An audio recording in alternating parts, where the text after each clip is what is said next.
जय श्री राम जी का आशीर्वाद हम सब पर बना रहे। आज हम श्री रामचरितमानस में 20वां मास पारायण पढ़ेंगे। पढ़ने से पहले अपने गुरुदेव के चरणों में नमन करते हैं।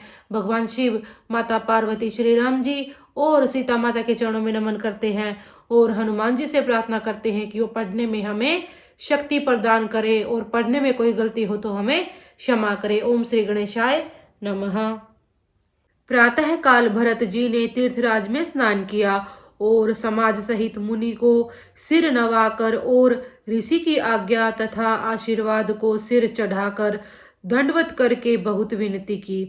फिर रास्ते की पहचान रखने वाले लोगों के साथ सब लोगों को लिए हुए भरत जी चित्रकूट में चित लगाए चले। भरत जी राम सखा गुह के हाथ में हाथ दिए हुए ऐसे जा रहे हैं मानो साक्षात प्रेम ही शरीर धारण किए हुए हो।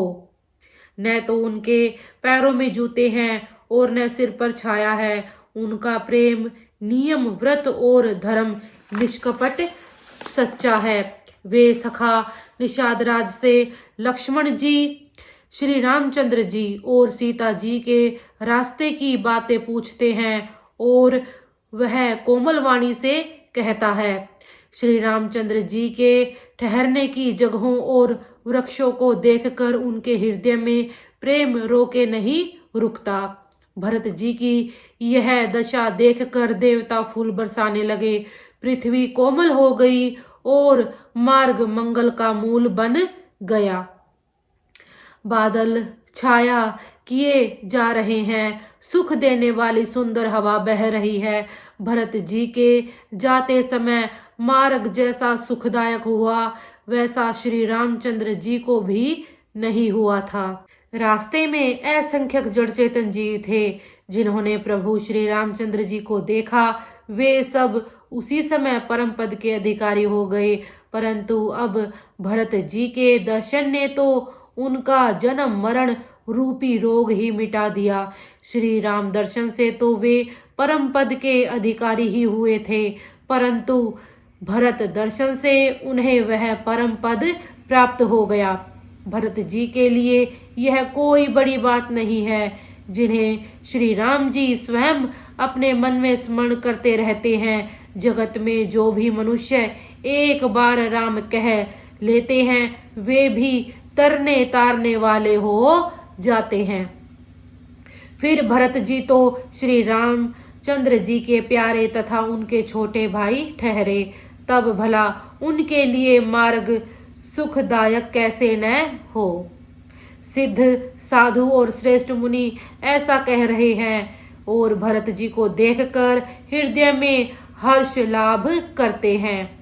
भरत जी के इस प्रेम के प्रभाव को देखकर देवराज इंद्र को सोच हो गया कि कहीं इनके प्रेमवश श्री राम जी लौट न जाएं और हमारा बना बनाया काम बिगड़ जाए। संसार भले के लिए भला और बुरे के लिए बुरा है। उसने गुरु बृहस्पति जी से कहा, हे प्रभु, वही उपाय कीजिए जिससे श्री रामचंद्र जी और भरत जी की भेंट ही न हो। श्री रामचंद्र जी संकोची और प्रेम के वश हैं और भरत जी प्रेम के समुद्र हैं। बनी बनाई बात बिगड़ना चाहती है, इसलिए कुछ छल ढूंढकर इसका उपाय कीजिए। इंद्र के वचन सुनते ही देवगुरु बृहस्पति जी मुस्कुराए।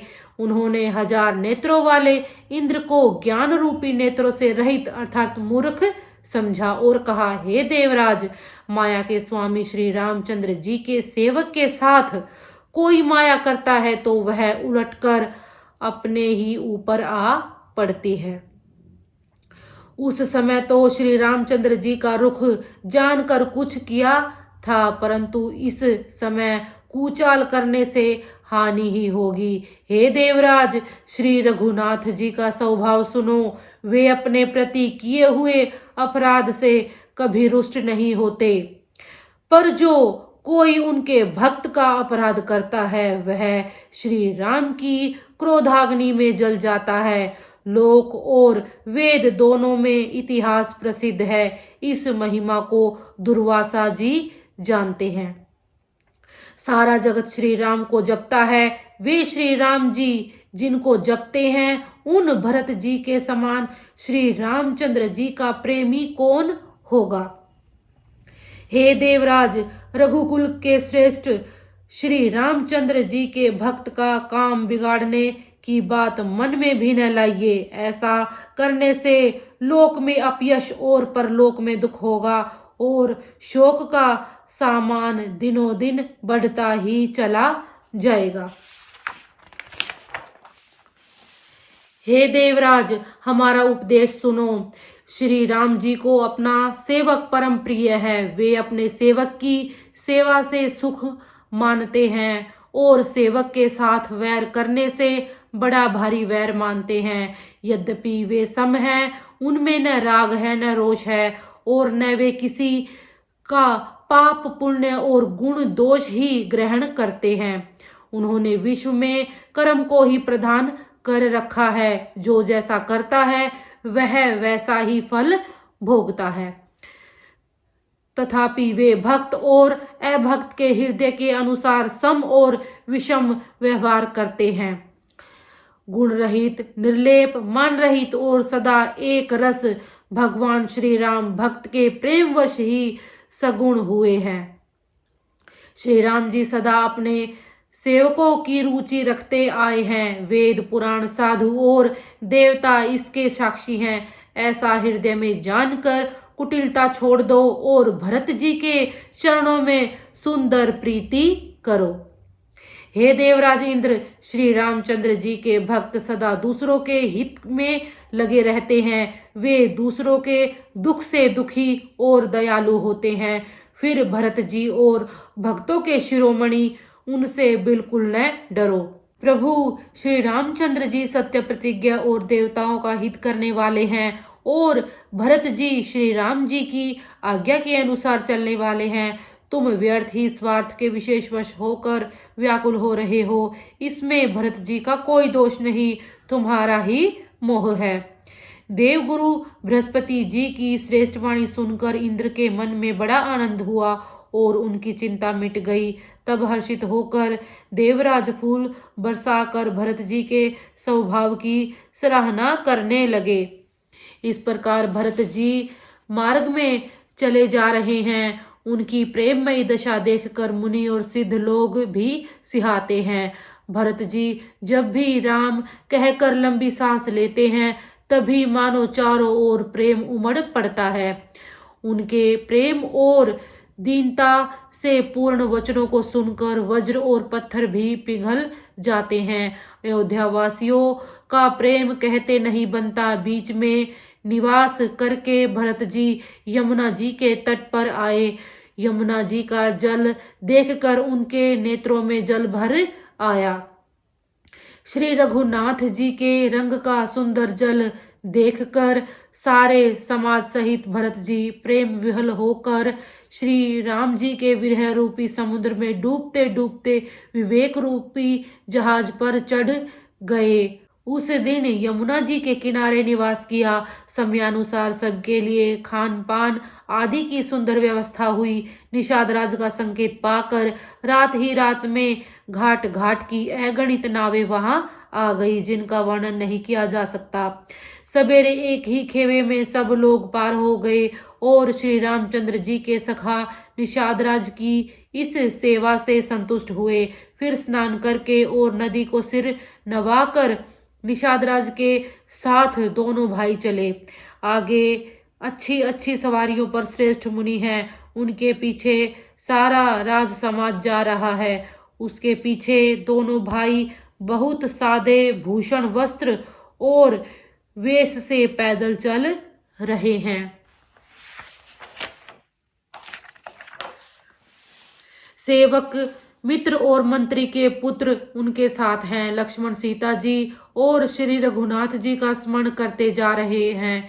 जहाँ जहाँ श्री राम जी ने निवास किया और विश्राम किया, वहाँ वहाँ वे प्रेम सहित प्रणाम करते हैं। मार्ग में रहने वाले स्त्री पुरुष यह सुनकर घर और कामकाज छोड़कर दौड़ पड़ते हैं और उनके रूप सौंदर्य और प्रेम को देखकर वे सब जन्म लेने का फल पाकर आनंदित होते हैं। गांवों की स्त्रियां एक दूसरे से प्रेम पूर्वक कहती हैं, सखी ये राम लक्ष्मण है कि नहीं। हे सखी, इनकी अवस्था, शरीर और रंग रूप तो वही है, शील स्नेह उन्हीं के सदृश है और चाल भी उन्हीं के समान है। परंतु हे सखी, इनका न तो वह वेश है, न सीता जी ही संग है, और इनके आगे चतुरंगणी सेना चली जा रही है, फिर इनके मुख प्रसन्न नहीं है, इनके मन में खेद है। हे सखी, इसी भेद के कारण संदेह होता है। उसका तर्क अन्य स्त्रियों के मन भाया। सब कहती हैं कि इसके समान सियानी अथवा चतुर कोई नहीं है, उसकी सराहना करके, और तेरी वाणी सत्य है, इस प्रकार उसका सम्मान करके दूसरी स्त्री मीठे वचन बोली। श्री राम जी के राज तिलक का आनंद जिस प्रकार से भंग हुआ था, वह सब कथा प्रसंग प्रेम पूर्वक कहकर फिर वह भाग्यवती स्त्री श्री भरत जी के शील स्नेह और स्वभाव की सराहना करने लगी।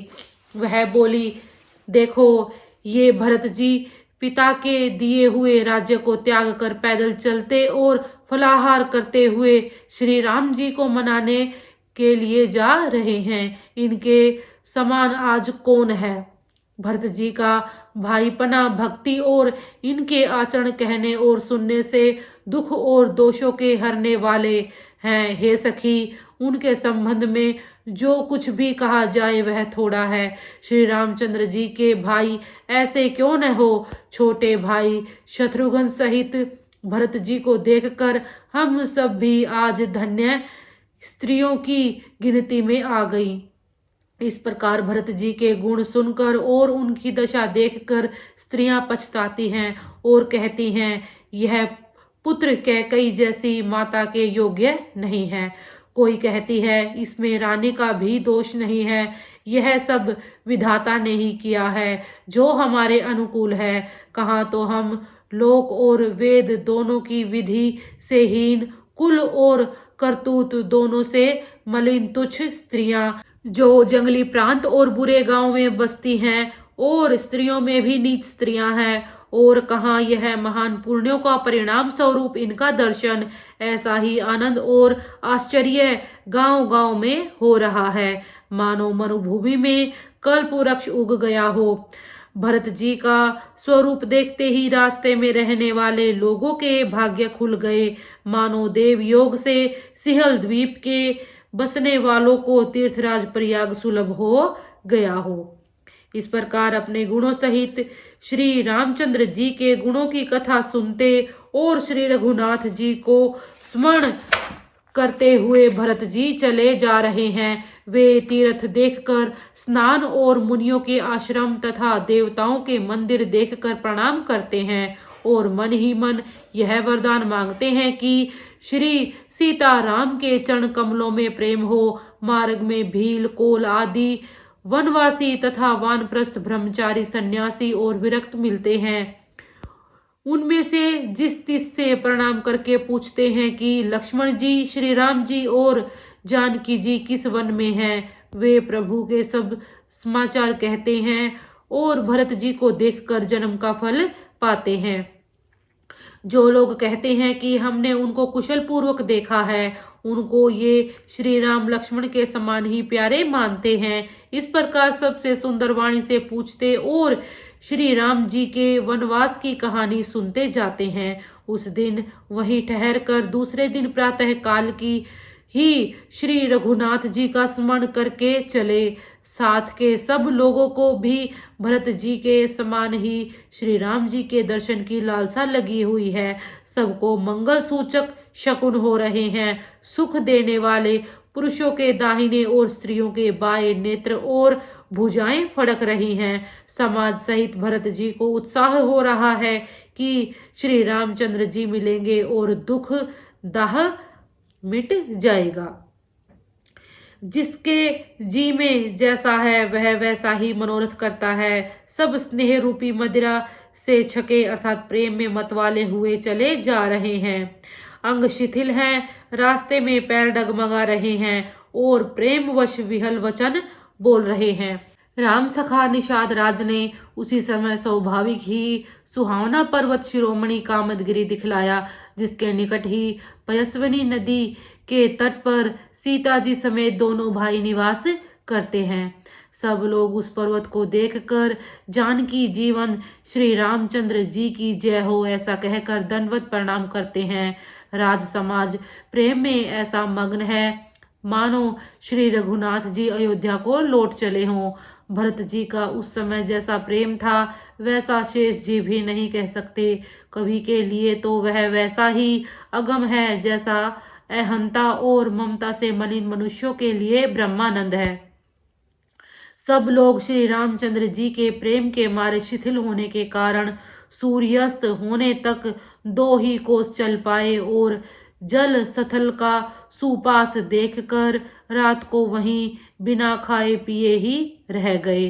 रात बीतने पर श्री रघुनाथ जी के प्रेमी भरत जी ने आगे अगम किया। उधर श्री रामचंद्र जी रात शेष रहते ही जागे। रात को सीता जी ने ऐसा स्वप्न देखा जिसे वे श्री राम जी को सुनाने लगी। मानो समाज सहित भरत जी यहाँ आए हैं। प्रभु के वियोग की अग्नि से उनका शरीर संतप्त है। सभी लोग मन में उदास, दीन और दुखी हैं। सासुओं को दूसरी ही सूरत में देखा। सीता जी का स्वप्न सुनकर श्री रामचंद्र जी के नेत्रों में जल भर आया और सबको सोच से छुड़ा देने वाले प्रभु स्वयं लीला से सोच के वश हो गए और बोले, लक्ष्मण, यह स्वप्न अच्छा नहीं है, कोई भीषण कुसमाचार सुनावेगा। ऐसा कहकर उन्होंने भाई सहित स्नान किया और त्रिपुरारी महादेव जी का पूजन करके साधुओं का सम्मान किया। 20वां मास पारायण आज हम यहीं तक पढ़ेंगे। आपको वीडियो कैसी लगी कृपया कमेंट बॉक्स में जरूर बताइए। वीडियो को लाइक कीजिए, शेयर कीजिए। अगर आप चैनल पर नए हैं तो चैनल को सब्सक्राइब कीजिए। जय श्री राम।